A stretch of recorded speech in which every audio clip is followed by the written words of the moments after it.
First of all congratulation man, आपका आज का बुक लॉन्च है और आपकी बुक प्रिंट हो चुकी है। सो आपको कहाँ से ये थॉट आया कि इस बुक को लिखा जाए एंड कब से आप इसको लिख रहे हैं, कितना टाइम इसमें लगा? 2018 में मुझे थॉट आया कि एनसीआर में लिव इन को लेकर, जैसे कि टीनेजर्स है या जो इकोनॉमिकली वीक हैं, या आप कह सकते हैं कि जैसे कि एनसीआर जोन में 25 से 30 हजार सैलरी में लोग रह रहे हैं जी। तो मैं वसुंधरा सेक्टर 16 में रहती हूँ, तो वहाँ पर मतलब 12,000 12,500 में लोग रह रहे हैं। मतलब एक तरीके से फ्लैट मिल रहा है। तो या फिर आप कमला नेहरू नगर आप चले जाइए जी, तो वहां पर अब 25,000 सैलरी है, 12,500 या 13,000 रुपए रेंट देंगे। तो मान लिया एक दो लोग मिलकर एक शेयर होल्डर ले लेते हैं, है ना, और जब वो साथ साथ रहते हैं तो वो एक देखा जाए तो किचन यूज कर रहे हैं या अपना बाथरूम यूज कर रहे हैं, तो वो साथ साथ आ जाते हैं, लिव इन में आ जाते हैं। लिव इन एक तरीके से कॉन्ट्रैक्ट है ना। तो कॉन्ट्रैक्ट के बेस पर अब इसके बाद में कुछ इसमें मैंने दिया है कि भाई लिव इन में आने के बाद में उनके इश्यूज होंगे, उनका कौन रेस्पॉन्सिबिलिटी लेगा, है ना। जैसे मतलब एक टाइप से कॉन्ट्रैक्ट है। कॉन्ट्रैक्ट में आप जाते हैं तो जैसे कि हमारा हिंदू मैरिज में सैक्रामेंट है जी, हिंदू मैरिज है सैक्रामेंट मैरिज, और लिव इन में हम कॉन्ट्रैक्ट में जा रहे हैं। तो एक तरीके से यहाँ हमारे यहाँ रेस्पॉन्सिबिलिटीज नहीं लेना चाह रहे टीनेजर्स, जो नए बच्चे हैं, नए कमर्स हैं। तो आजकल जैसे कि शादी के बाद जो रेस्पॉन्सिबिलिटीज हैं, चाचा की, ताऊ की, पिताजी की, बच्चों की, तो वो रेस्पॉन्सिबिलिटीज लेना नहीं चाह रहे। वो अपने आप में फ्रीडम, इसे फ्रीडम समझ रहे हैं कि हमें फ्रीडम लेनी है ना, फ्रीडम मिल जाए।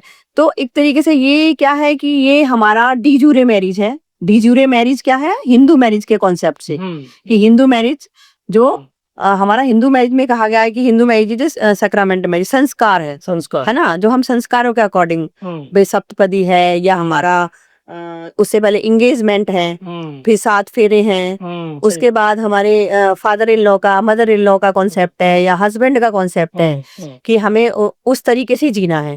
अब यहाँ पर क्या है कि दोनों की अपनी फ्रीडम होगी, दोनों अपनी नौकरी पर भी जा रहे हैं। उतने पैसे में हम एनसीआर जोन में रह नहीं सकते, क्योंकि और जो अनमैरिड लोग हैं उन्हें यदि अच्छी फैमिली वाले हैं वो रेंट पर भी नहीं देते। सही बात, कि वो कहते हैं कि भाई हम इस तरीके से सेफ नहीं हैं, तो वो अपने आप को ये दिखाते हैं कि हम दोनों मैरिड हैं, है ना।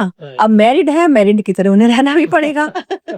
तो ये डी जूरे मैरिज अब यहाँ पर डिफैक्टो मैरिज की तरह यूज हो रहा है। भाई यहाँ ज्यादातर जो न्यू कमर्स हैं डिफैक्टो मैरिज है। अब इसे जब चाहे वो तोड़ सकते हैं, लेकिन इसके बाद जो इसमें साइड इफेक्ट आते हैं, साइड इफेक्ट क्या आते हैं? या तो गवर्नमेंट को ये लीगलाइज कर देना चाहिए, हालांकि यूनिफॉर्म सिविल कोड उत्तराखंड में अप्लाई कर दिया है, पूरे ऑल ओवर इंडिया में बात करने के लिए सरकार कह रही है। तो जब हम लिव इन की बात करते हैं तो लिव इन में उसके बाद क्या प्रॉपर्टी में क्या राइट्स होंगे, महिला के क्या राइट्स होंगे, यदि उसे उसके हस्बैंड के द्वारा उसे छोड़ दिया जाता है तो उसमें उसे 125 में ही वहां पर एक तरीके से उपाय है, प्रिवेंशन है। या फिर हम जाएं वहां सेक्शन 16 में हिंदू मैरिज एक्ट में है कि अनबॉर्न बेबी है या इलेजिटिमेट चाइल्ड, हालांकि हिंदू मैरिज एक्ट के अंदर लेजिटिमेट चाइल्ड बता दिया गया है, लेकिन यहाँ पर अब क्या इसके बाद समाज उसे एक्सेप्ट नहीं करता। भाई हमारा जो लॉ बना, लॉ किससे बनता? सोसाइटी से। सोसाइटी के अकॉर्डिंग ही लॉ बनते हैं। जैसे पहले पर्दा प्रथा थी, पर्दा प्रथा को खत्म कर दिया गया। मैं आपके सामने बैठी हूँ इंडिपेंडेंस के बाद, तो अब आफ्टर द इंडिपेंडेंस बहुत सारे लॉज जो बने हैं हमारे, जो बहुत लंबे समय तक चलते आ रहे हैं। जैसे हम जूरिस्प्रूडेंस में पढ़ाते हैं बहुत लंबे समय। अब यहाँ पर जब लिव इन में लोग बहुत लंबे समय तक रहेंगे तो सरकार, जैसे एलजीबीटी पास हो गया, है ना, अब चाहे लेस्बियन है, गे है, सारी चीजें उसमें इंक्लूड कर दी गई हैं। हालांकि ये भी पॉइंट था मुझे लाने का कि इसमें ये भी पॉइंट में ला सकती हूँ, लेकिन बहुत लंबा हो जाता तो उसमें बहुत एक्सटेंड में करना पड़ता। अब legal status of women under live in relationship, यानी कि एक लीगल स्टेटस क्या है महिला का लिव इन में रहने के बाद। अच्छा, तो ये अपने इसमें विस्तार से समझा पूरा। आजकल के बच्चे इसे पढ़ेंगे, उन्हें बहुत बेनिफिट होगा इससे कि लिव इन में क्या हमारे फायदे हैं, क्या हमारे नुकसान है, और उसके बाद हमें प्रॉपर्टी में कहाँ कहाँ राइट मिलेंगे। हालांकि सुप्रीम कोर्ट ने इसने बहुत सारे डिसीजंस दिए हुए हैं, हर किसी केस में हर 1 महीने में लिव इन का केस आ ही जाता है ना। थाना इंदिरापुरम है हमारे पास में, या थाना लिंक रोड है, थाना साहिबाबाद है, बहुत सारे केस लिव इन के केस आते हैं। और कितनी महिलाएं इसमें सुरक्षित हैं, अपने आप को सुरक्षित महसूस कर रही हैं कि नहीं कर रही हैं। बेसिकली क्या हाँ, शादी से पहले वो साथ में है और बीच में उन्होंने अपने आपस में एक कॉन्ट्रैक्ट, मतलब विदाउट मैरिज एक बॉय और एक गर्ल साथ साथ रहते हैं और वो कंजुगेशन में आ जाए, कोहेबिटेशन में आ जाते हैं, है ना। This is called live in. तो अच्छा, इसको कौन लोग किसको पढ़ना चाहिए और क्या क्या उनको बेनिफिट्स मिलेंगे, क्या इसका और चीजें हैं जो आप अगर वो पढ़ेंगे तो और उन्हें क्या मिल सकता है, कुछ ऐसा की पॉइंट आप देना चाहिए? देखिए पढ़ने के लिए तो ये है कि हर किसी को जानना चाहिए लिव इन है क्या। सही बात। मान लिया मैं एक माँ हूँ, है ना, या मुझसे ज्यादा एज के हैं, कि लिव इन, भाई हम संस्कारों की बात करते हैं, हिंदू मैरिज एक संस्कार है, तो लिव इन क्या है, सोसाइटी तो उसे बहुत अच्छा नहीं मानती है। मान लिया मेरे यहीं पर टेनेंटशिप में लोग रह रहे हैं, लड़का लड़की, है ना, मेल और फीमेल, बॉय और गर्ल, या आपके यहाँ रह रहे हैं, सोसाइटी में रह रहे हैं, तो लोग उसे बहुत अच्छा नहीं मानते। लेकिन आज की डिमांड बनती जा रही है, तो ये कॉन्सेप्ट हमारा यूएसए यूके में जैसे कि वहाँ माहौल चल रहा है, तो वेस्टर्न कल्चर हमारे इंडिया में आता जा रहा है, तो सरकार को एक ना एक दिन इस पर एक्ट बनाना पड़ेगा, लिव इन पर भी, कि अब इसके बाद after the live in relationship महिला के क्या अधिकार होंगे, बच्चों के क्या अधिकार होंगे, क्या उनके प्रॉपर्टीज में राइट है या नहीं है तो कितने। अच्छा, तो अभी एक्ट वगैरह बना नहीं है? नहीं, इस पर एक्ट कोई नहीं बना अभी तक। जैसे कि हमारा बीएनएस बन गया है या बीएसए बन गया है, उसमें अमेंडमेंट हो गए हैं, तो इस पर जब तक एक्ट नहीं आएगा, इसी पर मैंने एक बुक लिखी है कि भाई लीगल स्टेटस क्या है एक महिला का सोसाइटी के अंदर, कि क्या उसे फिर after the live in relationship उसका जो बेबी होगा उसके क्या राइट्स होंगे, फादर की कितनी रेस्पॉन्सिबिलिटी है, मदर की कितनी रेस्पॉन्सिबिलिटी है, भाई उस बच्चे का क्या होगा सोसाइटी में आ जाएगा, और उसे बच्चे को लोग किस नजर से देखेंगे, क्या वो एक्सेप्टेबल है नहीं, एक्सेप्टेबल है कि नहीं है। हालांकि जो इलीगल चाइल्ड है हिंदू मैरिज एक्ट के अंदर उसे अधिकार दे दिए गए हैं। अच्छा, हाँ, जो सेकंड मैरिज करते हैं हिंदू मैरिज एक्ट के अंदर, पहली मैरिज से जो बच्चे हैं उन्हें तो लीगली राइट है ही, इलेजिटिमेट बच्चे को भी राइट दिया गया है, लेकिन दूसरे एक्ट के अकॉर्डिंग।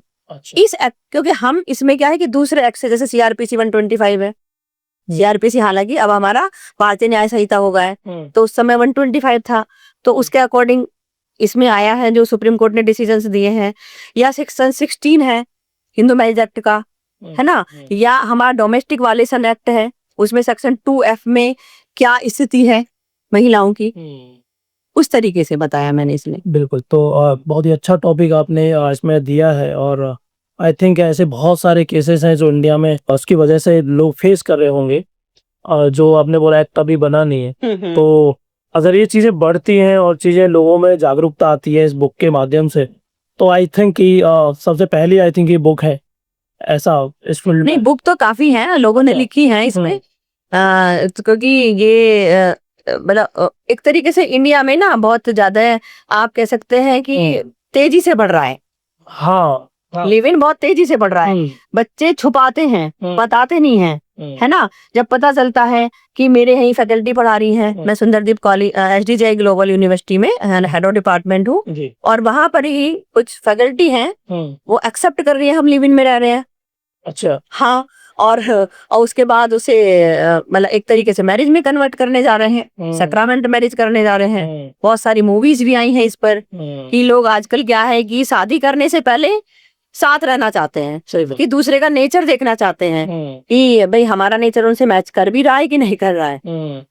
अब इस बीच में यदि कोई इश्यू होता है तो कौन सवाल, कौन उसे मतलब एक तरीके से उसकी रेस्पॉन्सिबिलिटीज कौन लगा, who is the authorised person, कौन, हस्बैंड वाइफ दोनों की जिम्मेदारी है। कायदे में तो अब उन्होंने परिवार त्याग ही दिया है, छोड़ ही दिया है, परिवार से अलग है ना। समाज हमारा एक्सेप्ट नहीं कर रहा है, भाई LGBT को तो नहीं कर रहा था, बट बाद में है ना, बात उन्होंने किया, करना ही पड़ेगा जब लॉ बन गया है तो इसे भी करना पड़ेगा। तो आज यहाँ पे समाप्त करते हैं, बाकी हम आपको इनवाइट करेंगे अपने पॉडकास्ट में बहुत जल्दी। Thank you. वहाँ पे फिर विस्तार से बात करेंगे कि और क्या क्या इसके मुद्दे हैं जो जाने चाहिए लोगों के सामने, और हम क्या उसको लेके कर सकते हैं काम।